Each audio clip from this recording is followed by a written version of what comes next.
tudo bem com vocês? Olha só o que eu trouxe para vocês para a aula de hoje. E a nossa aula de hoje é na disciplina de Ética e Cidadania. Isso mesmo, lá no nosso livro de Ética. E nós vamos falar sobre a biodiversidade. Isso mesmo. E para a gente começar a falar sobre isso, olha só o que eu trouxe para vocês. Um livro enorme, onde eu vou mostrar para vocês várias imagens que apresentam a biodiversidade. Mas antes de mostrar, vamos lá conversar sobre o que é biodiversidade. A biodiversidade, gente, é a exuberância da vida na Terra, não é isso? Num ciclo aparentemente interminável de vida, morte e transformação. Isso mesmo. A biodiversidade é você. Isso mesmo. A biodiversidade é o mundo, né? Você é o mundo, não é isso? Seu corpo, ele contém mais de 100 trilhões de células e está conectado ao planeta. Você sabia disso? Por um sistema complexo, isso mesmo, infinito e quase insondável. Olha só que interessante. Você compartilha átomos com todo o que existe no mundo ao seu redor. Olha só que interessante. Você sabia disso? Estima-se que 100 milhões de diferentes espécies vivas dividam este mundo, todo o mundo, com você, né? Ainda que menos de 2 milhões sejam conhecidas. A biodiversidade, gente, ela abrange toda a variedade de espécies de flora. Lembram lá o que é flora? Conjunto de espécies, isso, de plantas, isso mesmo que vocês estão aí, da fauna, né, que é diferentes espécies de animais, né? As funções ecológicas desempenhadas, gente, por estes organismos nos ecossistemas e as comunidades, os habitats deles, dos animais, dos seres vivos, os ecossistemas formados por eles. É também responsável pela estabilidade dos ecossistemas pelos processos naturais e produtos fornecidos por eles e pelas espécies que modificam a biosfera. Isso mesmo. Assim, as espécies, os processos, os sistemas e ecossistema, eles criam coletivamente as bases da vida na Terra, como os alimentos, água e oxigênio, além de medicamentos, combustíveis e um clima estável, entre tantos outros benefícios. Você sabia disso?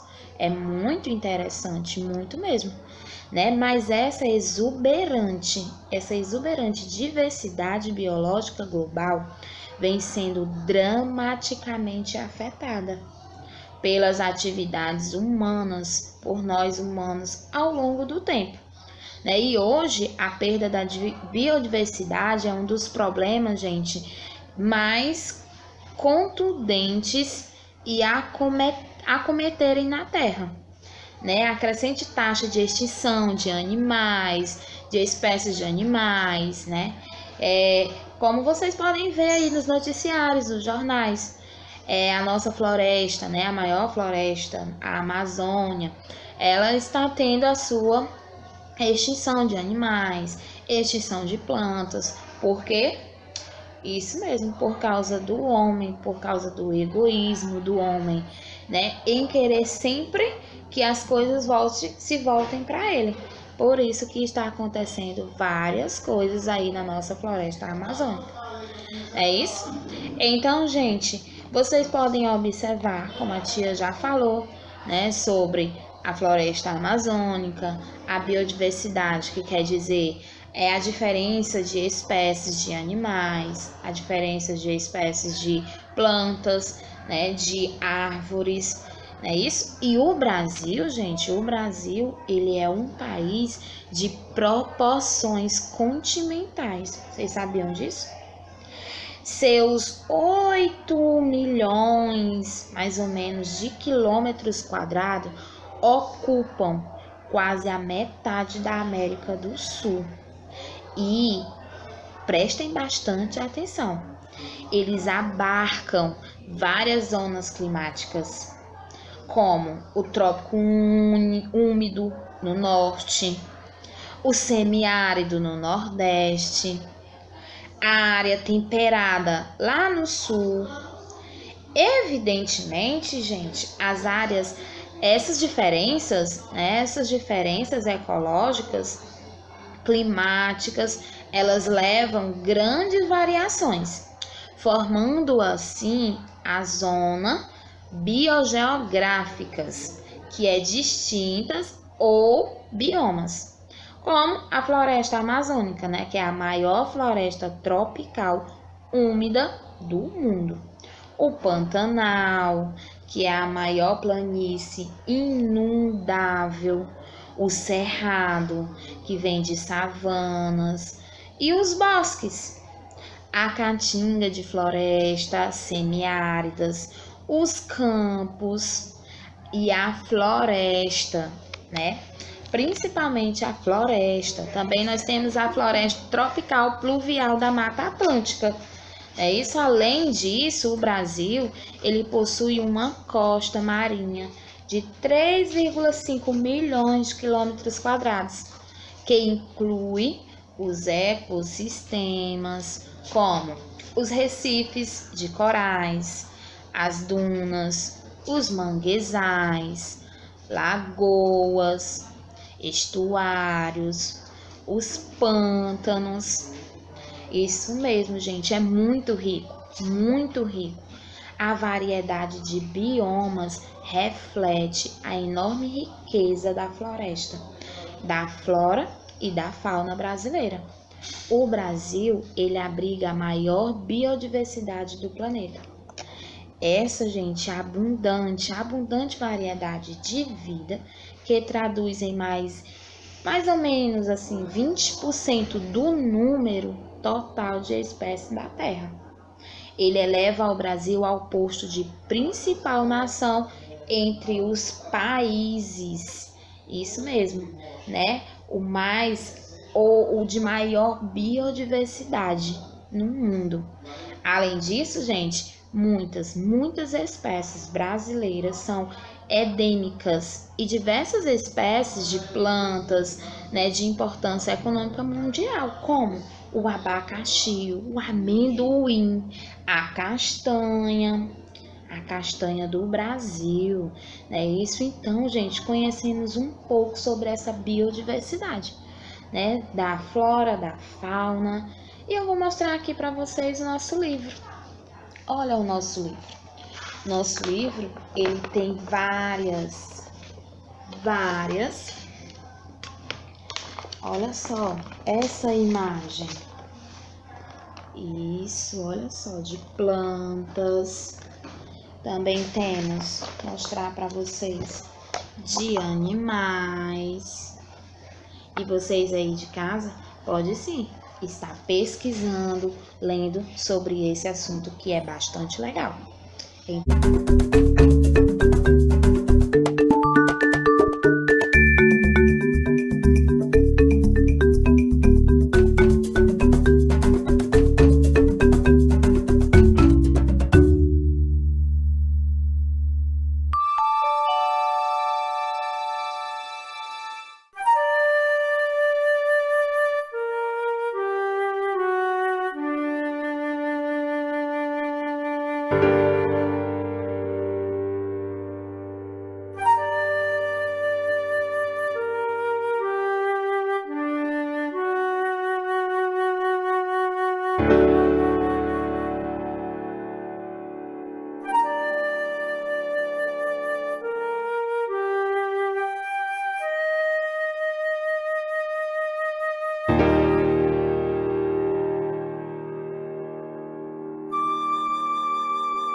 pequeno,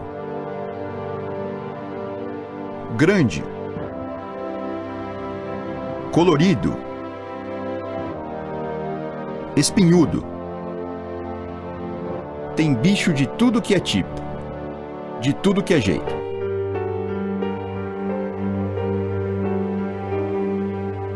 O reino animal é um dos grupos de seres vivos que mais atraem a atenção das pessoas, justamente por causa dessa variedade de formas, tamanhos, hábitos e cores.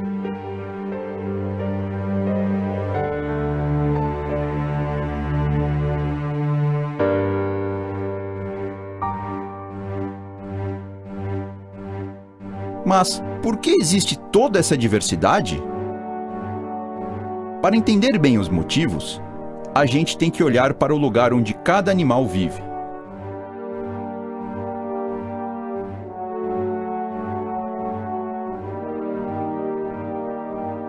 Assim como o reino animal, o planeta apresenta condições bem diversificadas. Frio intenso nos polos, calor de rachar nos trópicos. Do nível do mar ao topo dos montes mais altos, a Terra apresenta os mais diversos ambientes. Densas florestas tropicais e equatoriais.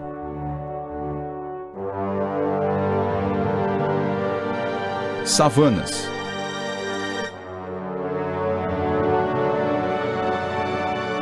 Pântanos. Manguezais. Costões rochosos e oceanos são apenas alguns exemplos.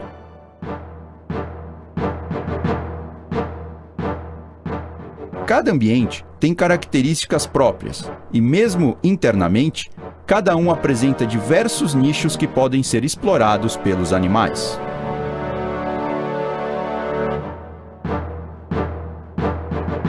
Toda essa diversidade permitiu que em algumas centenas de milhões de anos, ao longo do processo evolutivo, os animais desenvolvessem adaptações ao seu habitat. É justamente isso que a área da ciência que chamamos de ecologia estuda: as interações dos seres vivos com o meio ambiente. A ecologia procura desvendar as vantagens das adaptações em cada espécie animal. Elas estão relacionadas à forma como seres vivos interagem com o ambiente onde vivem.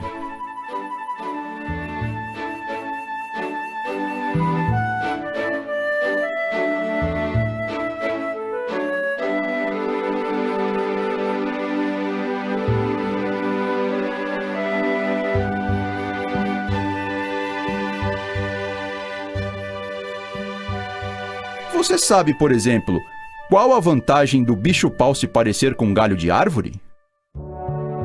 Por causa da semelhança do bicho-pau com os galhos, ele não é visto por predadores, como os pássaros insetívoros. Essa é, sem dúvida, uma boa vantagem. Podemos citar também o exemplo da minhoca. Seu corpo esguio permite que ela se movimente no solo com mais facilidade. Os pelos dos mamíferos os protegem da luz solar e têm importante função de isolante térmico. A pele espessa dos répteis e suas escamas impermeabilizam a superfície do corpo e evitam a perda de água. Isso permite que eles explorem ambientes secos.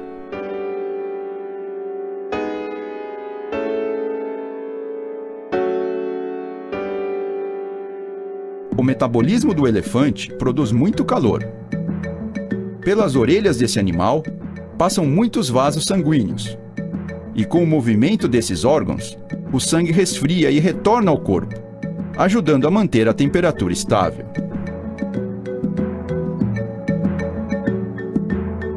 As interações entre os animais também produzem adaptações. Você sabe qual a função da cauda do pavão, do canto das cigarras, do veneno das cobras, aranhas e escorpiões? Ou das cores chamativas das asas das borboletas? As fêmeas do pavão tem preferência pelos machos com as caudas mais vistosas. Sendo assim, os machos competem entre si e vence aquele com a cauda mais impressionante. O canto das cigarras também está relacionado à reprodução. Os machos cantam para atrair as fêmeas. Aquele que cantar mais alto terá maiores chances de se reproduzir.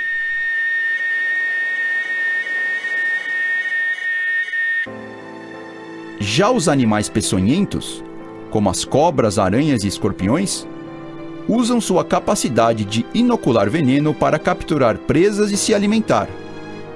O veneno também é usado como defesa contra predadores. Algumas borboletas coloridas produzem substâncias com gosto muito ruim. Os predadores que tentam comer essas borboletas têm uma experiência desagradável. Assim, eles passam a evitar borboletas que tenham o mesmo padrão de cores.